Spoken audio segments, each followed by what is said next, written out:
আসসালামু আলাইকুম। আলহামদুলিল্লাহ। আজকের আলোচনার বিষয় হচ্ছে ইমানের সর্বোচ্চ স্তর। ইমানের যেমন আছে শব্দ, তেমনি আছে আকৃতি ও হকিকত। আর ইমানের সর্বোচ্চ স্তর হলো ইয়াকিন, বিশ্বাস। কারণ বিশ্বাসের সাথে অর্থাৎ ইয়াকিনের সাথে ইমান কোনো প্রকার সন্দেহ ও দ্বিধা দ্বন্দ্ব থাকে না। দেখা ও না দেখা উভয় ব্যাপারে সমানভাবে ইয়াকিন হয়, অর্থাৎ বিশ্বাস হয়। অতএব আল্লাহ তাআলা যে সকল গায়েবের খবর দিয়েছেন, যেমন আল্লাহর নাম ও গুণসমূহ, ফেরেশতা মণ্ডলী, কিতাবসমূহ, রসুলগণ ও শেষ দিবস, এগুলো তার নিকট চোখে দেখার মতো হয়ে দাঁড়ায়।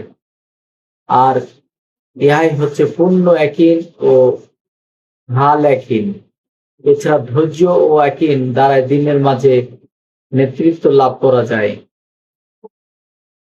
এ ব্যাপারে আল্লাহ পাক সূরা সেজদায় 24 নম্বর আয়াতে বলেন, আউযু বিল্লাহি মিনাশ শাইতানির রাজীম।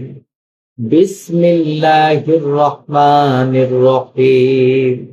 ওয়াজআলনা মিনহুম আইম্মাতান ইয়াহদুনা বিআমরিনা লাম্মা সাবারু ওয়া কানু বিআয়াতিনা ইউকিনুন। তারা সবর করত বিধায় আমি তাদের মধ্য থেকে নেতা মনোনীত করেছিলাম, যারা আমার আদেশে পথ প্রদর্শন করত। তারা আমার আয়াতসমূহ দৃঢ় বিশ্বাসী ছিল।